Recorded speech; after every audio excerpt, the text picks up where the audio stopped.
The sock or what? 3, 2, 1, sock. No, Oh fuck! Grab sock right now. I'm doing fucking thumbnail things. I'm doing because it stinks. And I'm just like fucking. I'm popping off hard as hell. Is Mickey 17 good? Or maybe this is me blowing fucking. This is me fondling and blowing fucking Robert Pattinson. And I'm just like, oh. Don't do that one.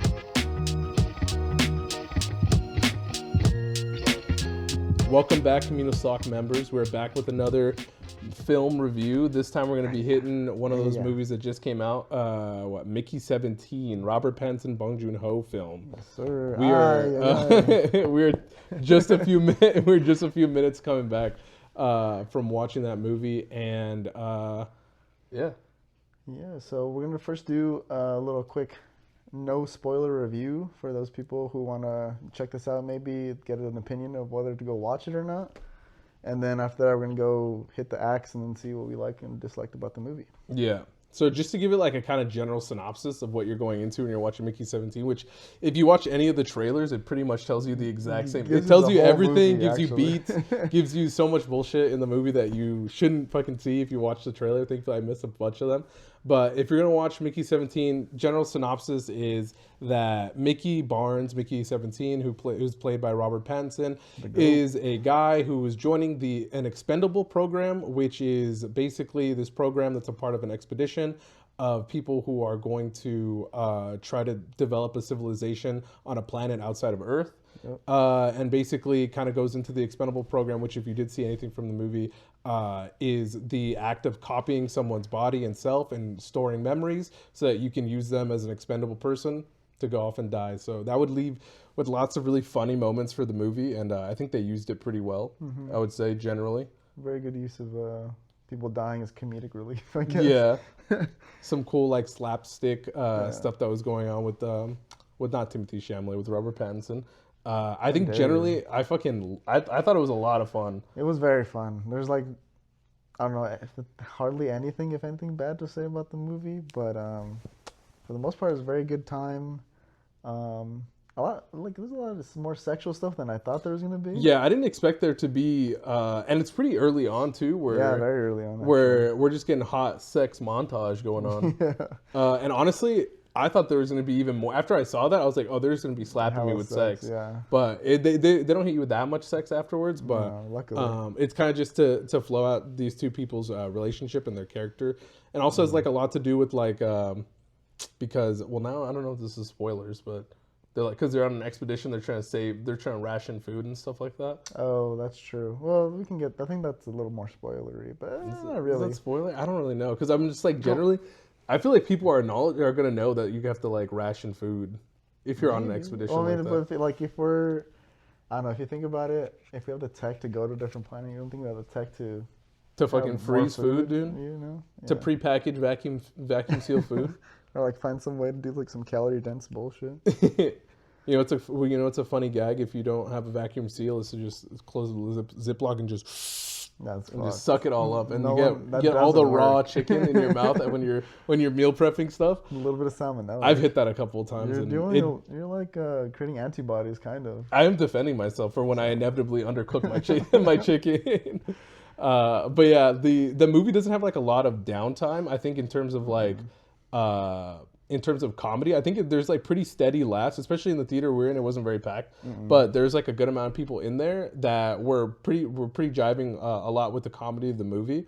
I think a lot of it comes off of Robert Pattinson's like acting and his like his delivery of lines and the performance. His delivery of lines, his ability to like to change his voice. I'm gonna say it. Robert Pattinson's a GOAT voice actor. Everyone's giving him bullshit. Everyone's giving him bullshit when he did Devil is My Sweet Timer or whatever that movie's called with Devil All the Time. Devil All the Time with Tom Holland. Devil Alzheimer's. Yeah, the devil might have Alzheimer's. I didn't watch that movie, but I saw some snippets of Robert Pattinson's voice acting in it, and it was so goofy and ridiculous. I wonder if it even fits the. Did you watch the movie? I've not watched. I wonder if it fits the tone of the rest of the film, because I thought that movie was supposed to be like very serious, religious like kind of movie. Yeah, I thought so too. And welcome. Byaku's making a return. But yeah, in this movie, he completely kills it. He did fucking also in the Studio Ghibli movie. He did The Boy and the Heron. yeah, he did the Heron voice acting, and he was amazing in that It too. was like you can't even tell it's Robert Pattinson. No, so now crazy. I'm just like, dude, every time anything he does, I'm gonna blow off every single time. I'm just blowing him hard. Good time too. He had like a New York accent. He had like a New York like grimy kind of accent. It was which is really well good. done. Like if anyone listened to it, you're like, oh yeah, that guy's from New York. Yeah, If you didn't know he was British, I think yeah, that shit was sick. So he was pretty good. Just hit some other performances. I didn't know Mark Ruffalo was gonna be in there. Tony Collette is Tony that? Collette. Tony Collette. They're also. In my head, I'm just like, wait, more spoilers. You know, I'm prone to spoilers. No, because that was in the trailers. Yeah, that was in the trailer. So yeah, Tony You are prone to Collette. spoilers, I'm huh? prone to spoilers, so now I'm scared, dude. Now that it's on camera and I can't just deny. But yeah, Mark Ruffalo, Tony Collette did their thing. Steven Yeun, fucking awesome, dude. I love Best Steven douchebag Yeun. ever. I know. I wish Steven Yeun. I want to talk to you so bad, even though I think you're a douchebag sometimes. But Only seems like a doucher. he does seem like a bit of a doucher in some podcasts and interviews, but in his movies, he's so fucking sick. Yeah. But yeah, can you think of anything negative that we could say just to end off, or anything else you want to drop in this like non-spoiler section? I'm trying to think of some negatives about the movie that I didn't really like. I'm going to bring up a point that you brought up that Mark Ruffalo's character could have been played by someone else and maybe better. Yeah. I think, who was you gave a suggestion as? Walton Goggins. Yeah. But he's like the new, I don't know if that's like normie to say, because he's like the new hotness right now, because now he comes out in that new season of White Lotus. Oh, right. And he was also in the Fallout series as well. So now he's like really getting hot and spicy. But I think he would have kind of killed it crazier. He would have done amazing. Because, I mean, if you think about his characters from Righteous Gemstone and from Vice Principals, he just plays that kind of pompous, like, kind of asshole, but a little fruity. Yeah. And I think a little fruitiness I would have really liked it. Yeah. And generally, I just haven't seen a performance from Walton Goggins where I'm not just like, dude, this guy's it's like stealing the scene away a little bit. I think he would have been pretty good. I feel like, yeah, if we're going to say some criticisms, I do feel like Mark Ruffalo is kind of just handed the exact same character that he was given in Poor Things. A little bit. Which is what, 2023? Is that 2023 movie? That's 23. Yeah, 2023, Poor Things. And I loved Poor Things. I thought he was really good in Poor Things. But I don't know what my feeling was about him in this movie. I just feel a like little weird. It did feel like it was like, because a lot of the jokes that he would go for, and then it was just kind of like silent room. Yeah, which I think is like maybe the intended point because he's unlikable very much in the movie. But I don't know, it just didn't feel right. Yeah, something felt off about it. I don't know. Something felt off about it. It still didn't ruin my enjoyment of the movie, but like definitely Mark Ruffalo is a bit weird. I kind of feel bad because lots of people give Mark Ruffalo a hard time, especially when Poor Things came out. They're just like, dude, he's just the weakest actor in Poor Things. He can't do any accents, which he can't do accents, which is really hilarious. So he can't do any accents. He's a funny guy though. But yeah, I think he does a really good job. Toni Collette kills it as well. Yeah, she always kills it. I love Toni Collette. I don't think I've ever seen her anything that she doesn't like just own in. Yeah. Even in this, she had very few lines, but they're just like hilarious one-liners of just like absurd shit that she's doing. She's radiating cunt energy is what I'll say, dude. She's cunting out. Serving C as another issue I would say that I probably had was probably that that like Spanish character that was like didn't have a Spanish accent sometimes. I just feel like her whole thing. I'd probably say this. That's a little spoiler. Just say like some characters didn't land the mark, right? Some characters didn't land the mark. I'm not well versed in PR right now, guys. I don't know if it's a spoiler or not. Yeah, I would probably say I think that's good. Yeah, some characters I feel like weren't like fleshed out the entire way. Maybe what I guess I would say that's like less spoilery would be like I just feel like not all characters were able to get were used to like the proper way, but then that kind of comes off like multiple characters. That's why I kind of want to like narrow it down. But yeah, that is more spoilery. But yeah, I did have some issues with that, which we'll probably get into in the later parts. In the later parts of the cast. So yeah, I don't know. I'm kind of itching to get into spoilers now, honestly. Now that you want to give a quick rating before we get into the spoiler cast? I didn't even think about my rating. For like the non-spoiler viewers. Yeah, I'm down to give a rating right now. We're gonna do it out of 5 or out of 10. Let's do Letterboxd. Let's do Letterboxd. Okay. All right. You want me to go first? Should we do 3, 2, 1? Okay, we could do 3, 2, 1. Okay, 3, 2, 1. 4.5. Yeah, it was a 4.5. Honestly, I feel like my only problem with that is I feel like I give lots of things 4.5. Yeah. With the hopes that when I go back and rewatch it, like generally when I'm giving something a half, I want to like go back and rewatch it and then like pick which one I want to give it to. Because I don't know if I want to give it a 5 because I don't know if it's exactly a perfect. No. I know you generally don't even like giving 5s. I don't think 5s are should be ever given. But then that makes my 4.5 a little less meaningful, maybe. I don't know. I mean, I think you got to give 5s. So like, but I don't give a lot of 4.5s either. So I've been giving a lot of 4.5s, I think, recently. I've been giving some 4s. You know what's really what I was surprised you didn't give a 4.5. This is just before we leave on this segment. Is Mulholland Drive? You didn't give that a 5, dude. I thought Mulholland Drive deserved a 5. I'm telling you, it's not like it's hard for me to do 5. But it's so crazy. It is what that movie did, absurdly good, and how it changed our like emotions towards it with just like 40 minutes in the last, and how long it is. I just feel like I was like, dude, this has got to be a 5 for writing and like that's true, and directing and just like and like acting and stuff. It was so good. But yeah, so that would probably conclude. So that you got our ratings, our official ratings. We're probably going to do our letterboxes on it. I'm probably going to do a little review because we literally just came from watching it. But both me and Gerry are both going to give it 4.5 because we're blowjaying Bong Joon-ho and Robert Pattinson. But the goats right now. Thank you guys for making it to that. I don't know how long that would be. I feel like we're a little more than 10 minutes, but like this is the end of the non-spoiler review. Oh, the non-spoiler review. Now we're going to go into the nitty-gritty of what we liked and disliked about it, or just like our general thoughts, probably. Should we do by acts then? We can do by acts, or we can just do generally, because like I can just go straight into why I was hating on that character. Okay, that's fair.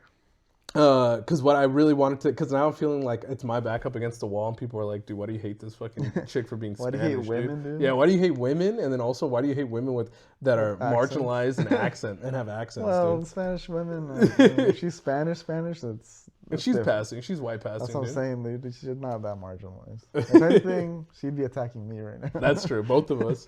But I would say I forget the name of her character. Her name was Kai. Kai? Mm-hmm. Yeah. So Kai's character, what ends up happening to her is, there's lots of like crazy deaths that are going to be happening and like dangerous stuff that's happening on this type of movie because they're trying to inhabit this like planet.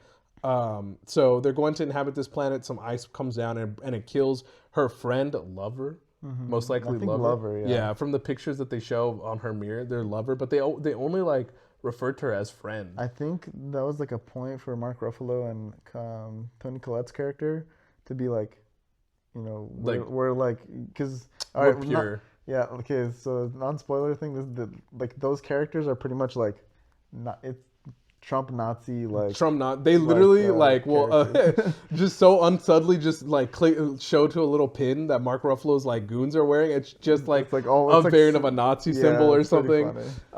He's just so that's what I'm saying. Like Mark Ruffalo's character is like very much similar to what he was doing. If you liked him in Poor Things, you're probably gonna enjoy him or like be able to understand what he's doing in Mickey 17 because he plays this like kind of pompous, arrogant, like ignorant asshole, which is basically like he's spoofing Trump.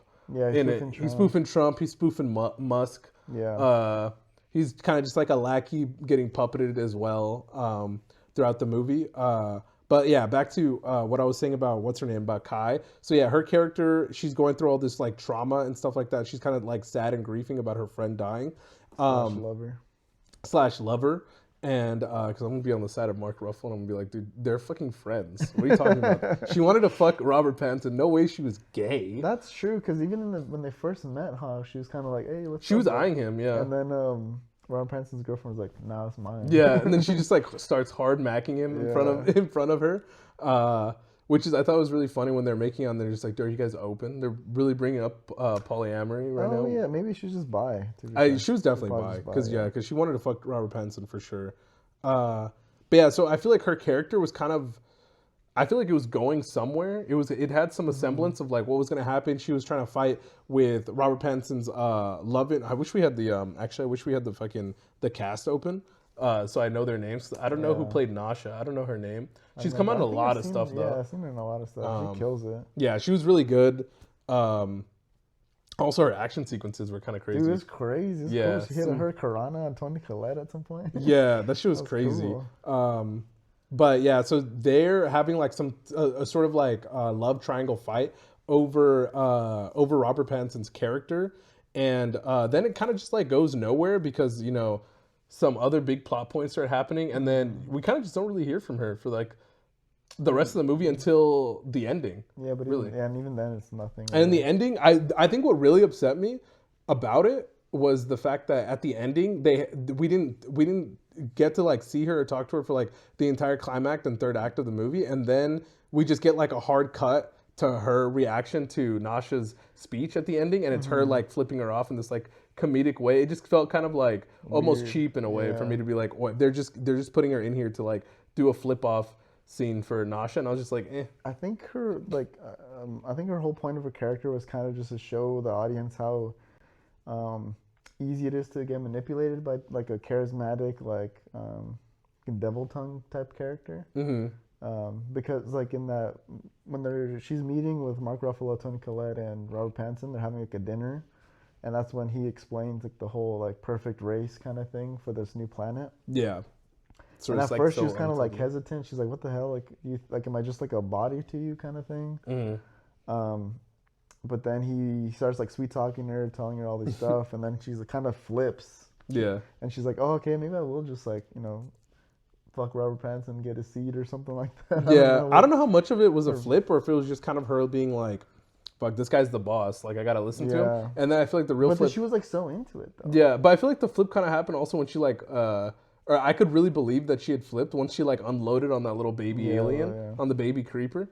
When she unloaded on that thing, dude, they blow that thing to smithereens, bro. Crazy. It cuts away, and then cuts back, and the baby's in pieces. Yeah. It's so insane. I don't know if now you want to go into like a more, because now I feel like in that conversation that we just had kind of jumped around everywhere. Yeah. I don't know if you want to go into specific like acts that you want. We can do like the first act of the movie. Yeah, because like the whole first act of the movie is kind of just like backstory. It's backstory introducing you to Mickey, and they do a really cool thing where they start the movie not at the beginning of the movie, but kind of like in the middle, like almost like 1/3 into the movie, and then they kind of tell you how we get there, and then we just continue the movie based off of the 1/3 mark.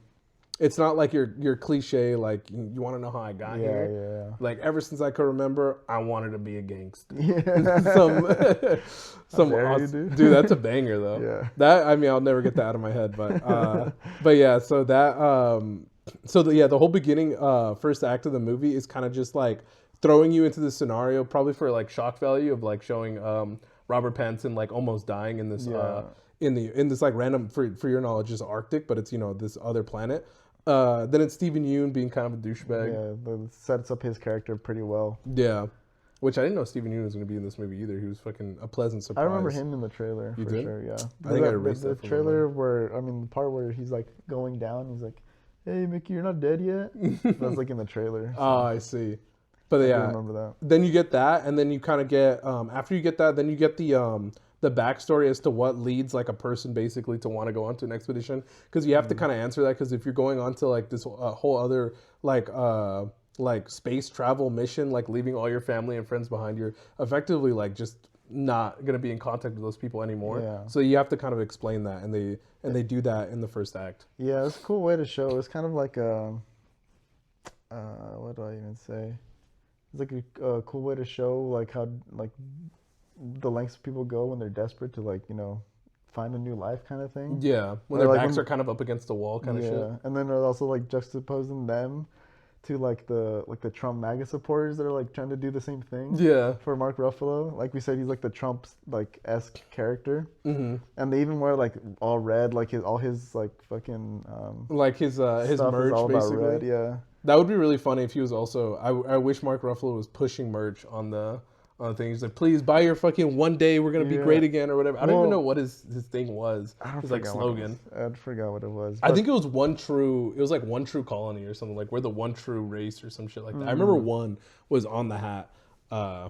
But yeah, he was really pushing. I didn't expect it, but he was really pushing like racial purity towards like the ending when they were talking about wanting to inevitably like repopulate the planet. He's really pushing like race purity and like being clean are like the words he was using. Pretty much just like Nazi stuff. Yeah, which is so on the nose. I was like, I'm looking over at Joe. I'm like, this guy's a fucking Nazi. Yeah, it's very funny. Which is pretty hilarious. Yeah, and it works too because he wants all these like super white people, and Mark Ruffalo's kind of a tannish guy, with dark eyes, and his wife is like blonde, blue eyes, which is kind of exactly like Hitler, right? He was like the little short, kind of tanner, brown eyes. Yeah, it's kind of the opposite of what he wanted.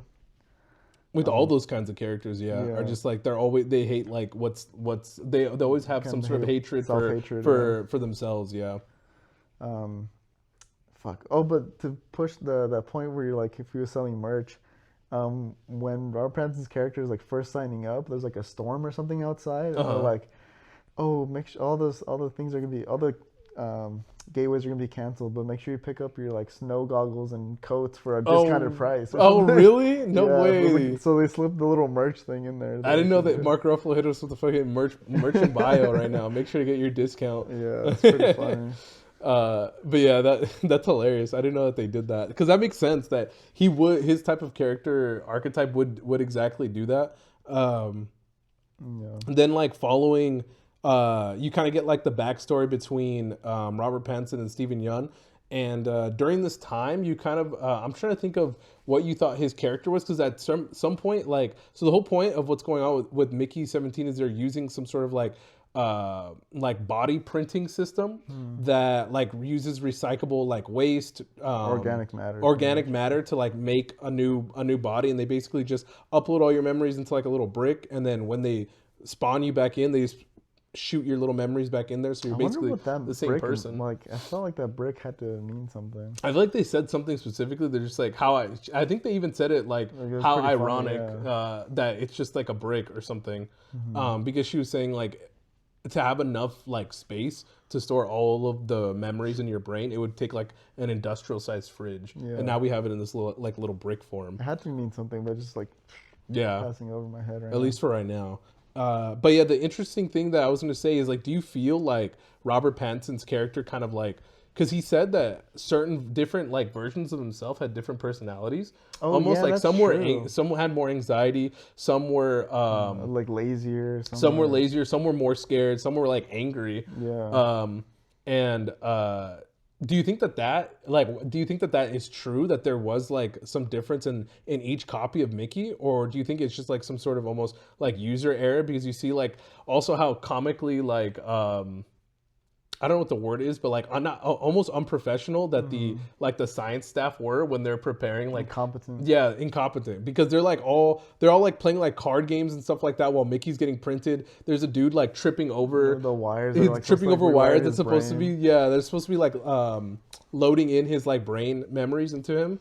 So he just tripped over it and then just plugged it back in. I wonder if that's like, is that supposed to be like referencing the fact that they're just making mistakes every single time? Yeah, I think so. That they're copying him, and that's what's leading him to not just be 100% every single time. That's why they didn't want to make the movie, dude. They're just like showing how Elon Musk is like just doing all these things completely incompetent. Maybe, yeah, with this bullshit crew. Because also they were all very young, except for a very few of the scientists. But like all of them look like they're babies. If you think about that. That's true. I didn't think about that. I mean, all the. Okay, not to get political, but all the Doge employees are like 20 years old, like really? Max. So a bunch of babies trying to like tell us how to live our life and have access to all this money, unlimited access to money and information. So that is true. That's probably the exact commentary, because you even said it, like the like main scientist, little like girl that is basically like the only one with like humanity in her heart, and is just like 12 years old, is and also has like the least amount of power, obviously. Which is pretty hilarious. But I think that's what's also really funny about the whole crew. I love the big white dude with curly hair, who kind of reminded me of wait, did you watch big white dude with curly hair? Yeah, he was the guy who was just like, sorry sir, the pain reliever doesn't seem to be working. The big fat guy. That dude kind of reminds me of the guy from, you watch Mindhunter, right? Yeah. The guy who played the first serial killer with the glasses.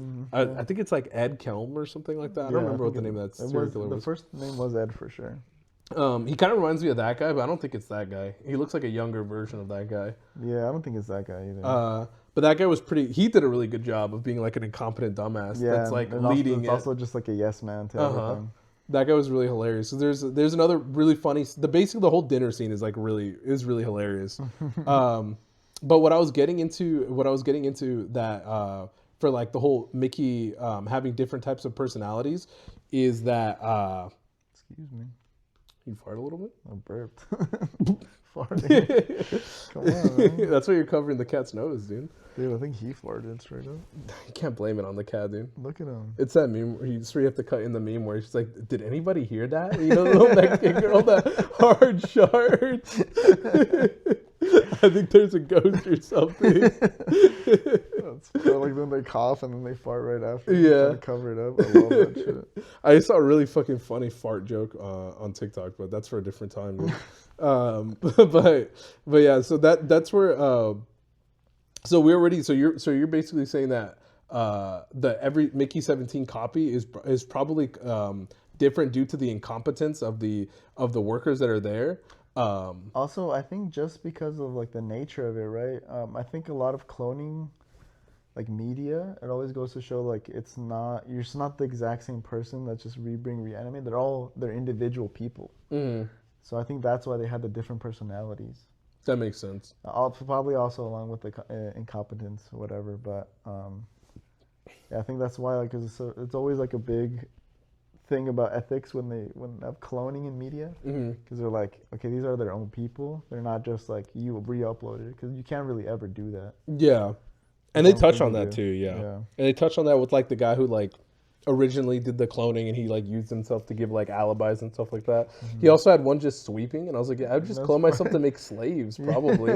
I just don't really want to cook dinner and just play video games right now. I just clone myself, make my clone, make my dinner. Yeah, dude, it's like having there should be a dystopian movie about just having clones and they're the only people. Instead of robots, it's just your own clone of yourself, and people are just like...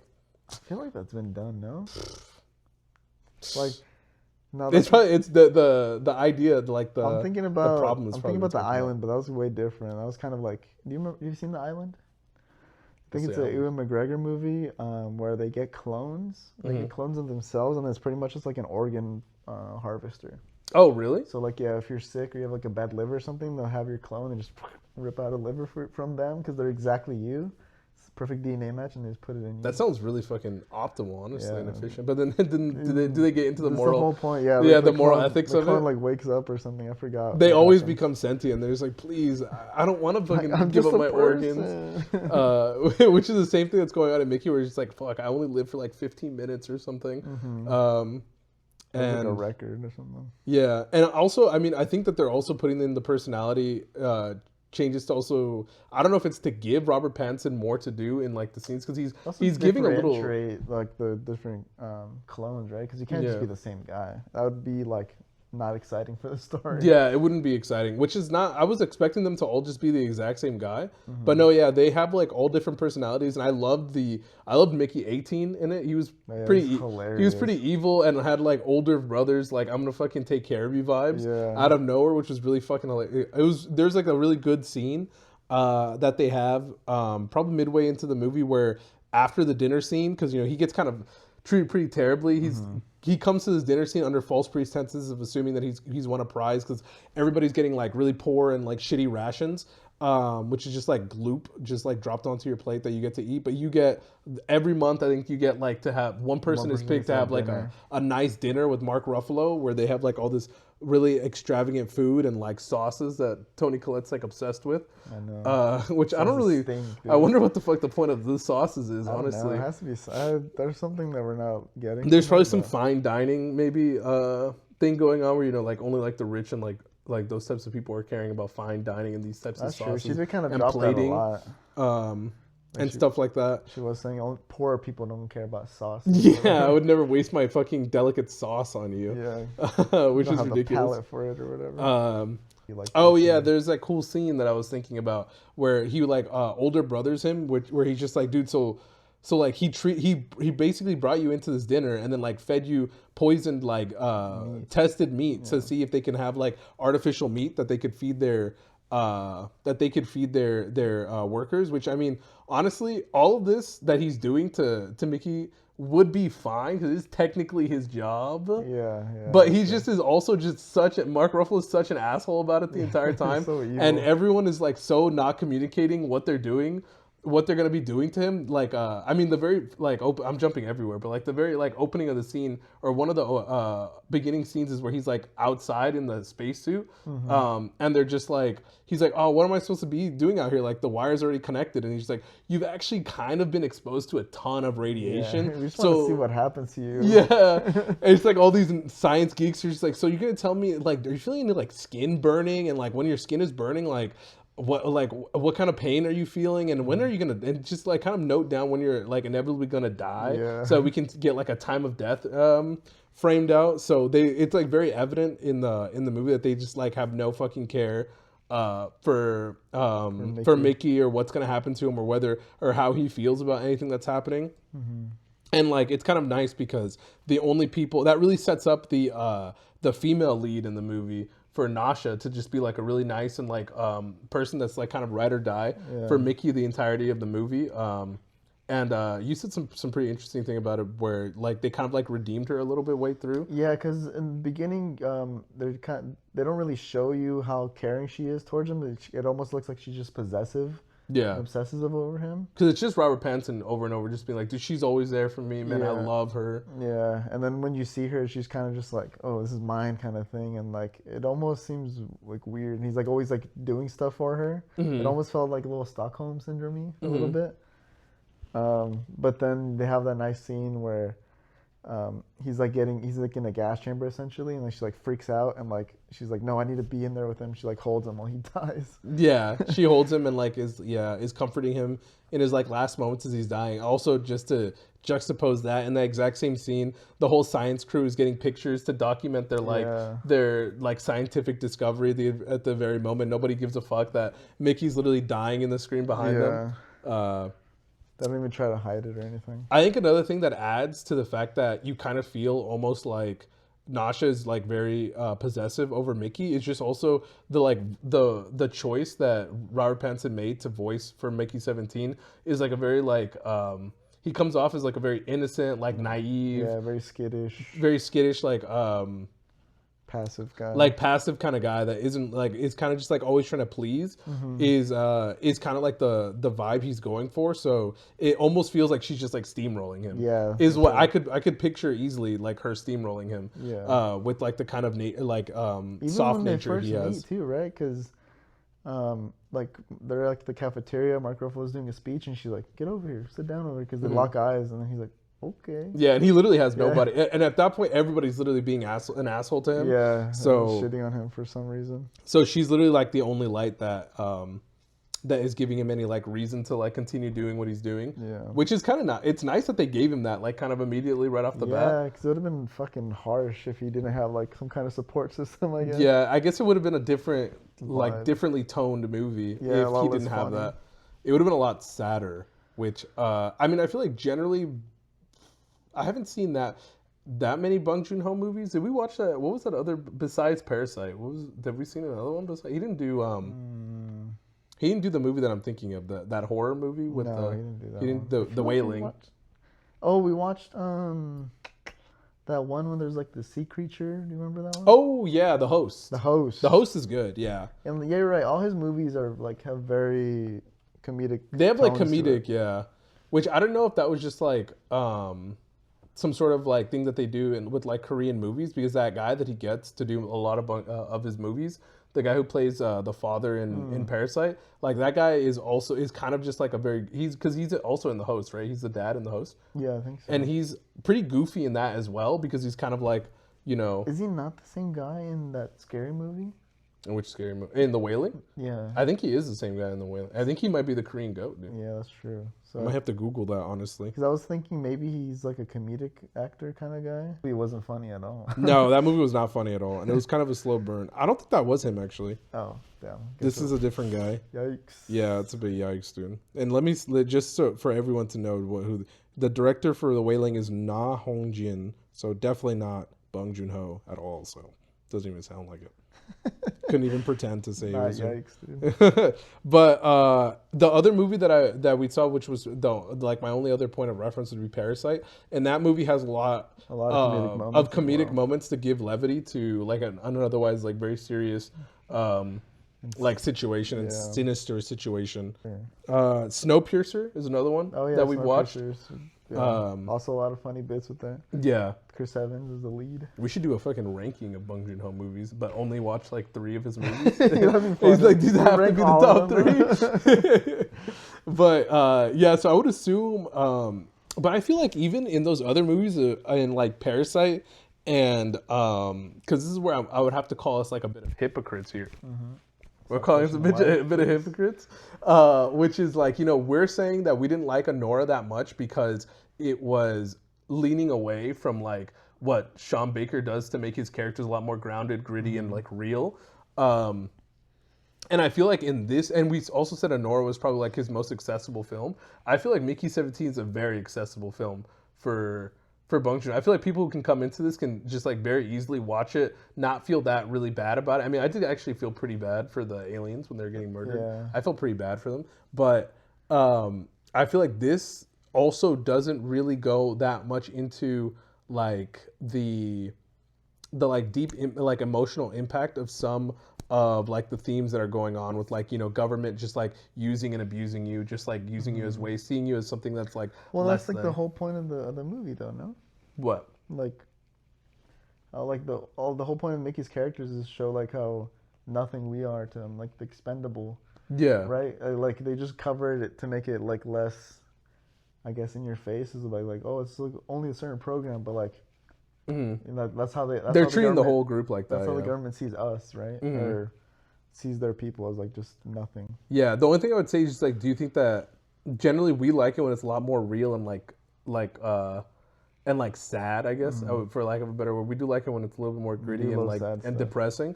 But for some reason, that's not what this movie is, and we really like it. I think because Bong Joon-ho as a director is very funny in a lot of his movies, whereas the like how you brought up Sean Baker, we didn't like Anora as much because it was a little too funny. It's because we're not used to that as much, you know. Or at least, yeah, at least not in the same way. Whereas Bong Joon-ho has a lot of like slapstick kind of bits in his movies. Probably setting also has a lot to do with it. I feel like you can really get really silly when you go into like space, when you involve the idea of like space travel and like the sci-fi nature of the movie. Yeah, then you can really go crazy with like with different things happening for comedy's sake. Yeah, I would say I liked Mickey 17 a lot more than I liked Anora. Probably, I'd literally rewatch Mickey 17 right now if it was given to me as an option. It's very fun. It's a pretty fun time. Where one point of reference that I was gonna have is that I was saving for this, that I was kind of thinking about while I was watching it, is just like similarly themed to Avatar. If you think about it a little bit. Oh, there's the blue avatar. The blue monkey avatars, dude. It is actually low key. Hot take. I don't think those movies are that fun. I don't think they're that good. You hate James Cameron. I hate them. No, do I like James Cameron? I like the Titanic, I think. Off the top of my head, I can't think of any other James Cameron is like a director that comes in my head and comes out the other. Freaking Terminator. Oh yeah, Terminator's a banger. Do you do all those like Deep Impact and like stuff like that? And like fucking... I don't remember. I'm gonna have to search that up, honestly. Yeah. Well, anyways, though, but yeah, that is true. It is very Avatar-esque. There's a little bit of Avatar, like at least the themes of what Avatar is going for is literally the exact same themes as Mickey 17, because the whole thing is like, you know, for Avatar they're going into Pandora and they're extracting their resources and like basically just taking advantage of this planet and having like no regard for the people that inhabit it, the like actual native people that live there. And it's the exact same thing that they're doing in Mickey 17, where Mark Ruffalo wants to come into here and he's just like, dude, we're just gonna fucking gas all these insects. They look fucking disgusting. Yeah. Which, you know, the babies do kind of look like foreskin a little bit, and the older ones just are armadillos, dude. They're just armadillos rolling. They're roly-poly. They roly-poly out for a little bit, which was pretty cool. I like that they have their own little like defense moves that they're doing towards the ending of the film. But yeah, so those themes are kind of like the exact same thing. I thought it especially as soon as when like Nasha has her whole speech against Mark Ruffalo, where she's just like, we're the fucking alien. Like you're calling them aliens. We're the fucking aliens. We're the ones taking over this planet. We're stripping them from their home, and we're coming in here and we're just demanding things like we're owed it. That's why the freaking U.S. didn't want this movie to come out, dude. And they're like, stop, guys. That's not what we do. We're trying to erase that from our history books. It's not real. And we can segue perfectly into why we think Mickey 17 took so long to actually be distributed, right? Mm-hmm. Because like I think what we heard about this movie, like I think we got like a snippet or a teaser of the movie like as early as 2023 or 2022 maybe. I think so. Of like the scene of him coming out of the organic printer. Mm-hmm. One is definitely the fact that they're coming in here and it's like these conglomerates that are being shown in this really poor light, especially the like leaders and like CEOs of these conglomerates are being shown, and like politicians in a really bad light. And then on top of it, there's also like a very specific scene that is just like an assassination attempt on Mark Ruffalo's character, who is essentially supposed to be like, it has like a lot of similarities to Trump.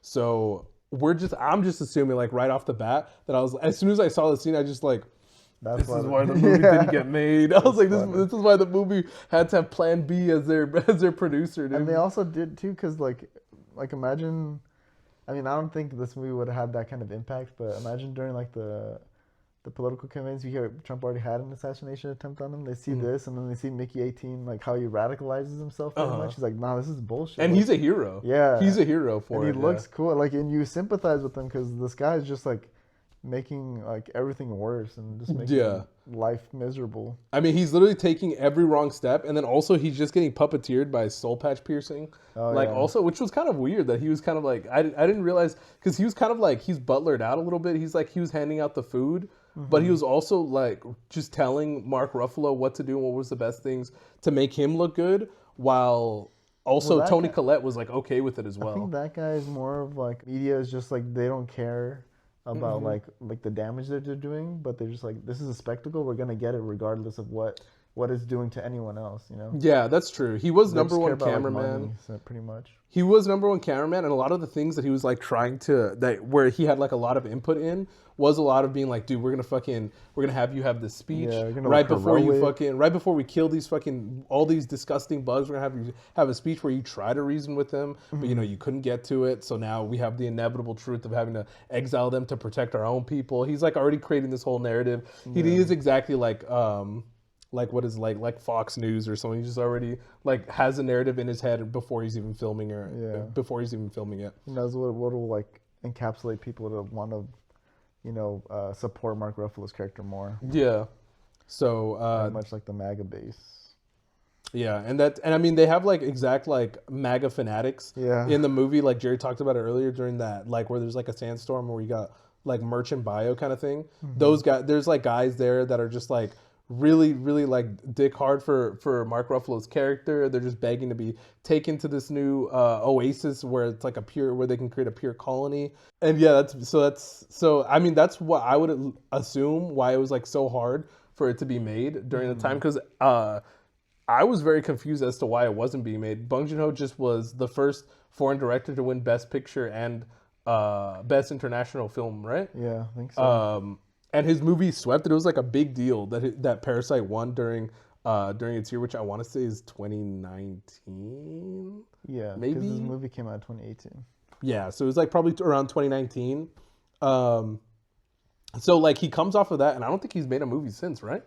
I don't think so. He literally hasn't made a movie since 2019, since he made Parasite, which is a fucking Best Picture and International Best Film, and it deserved it. I think he got director as well too, no? He probably got director, He got director as well. And it's like, why is this guy not being given the opportunity to greenlight his film? It just doesn't really make any sense why he wouldn't be allowed to do it. Telling you.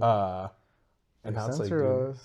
Now I'm like, dude, don't fall for the free speech. They're doing the exact opposite. Now presidency is in Hollywood, dude. It's affecting my movies. It's always been in your movies, bro. But it's affecting it whether it gets made. Yeah, now it's getting worse, of course. Yeah. But do you think he would have been allowed for him to release it in like Korea? Probably. I don't know that.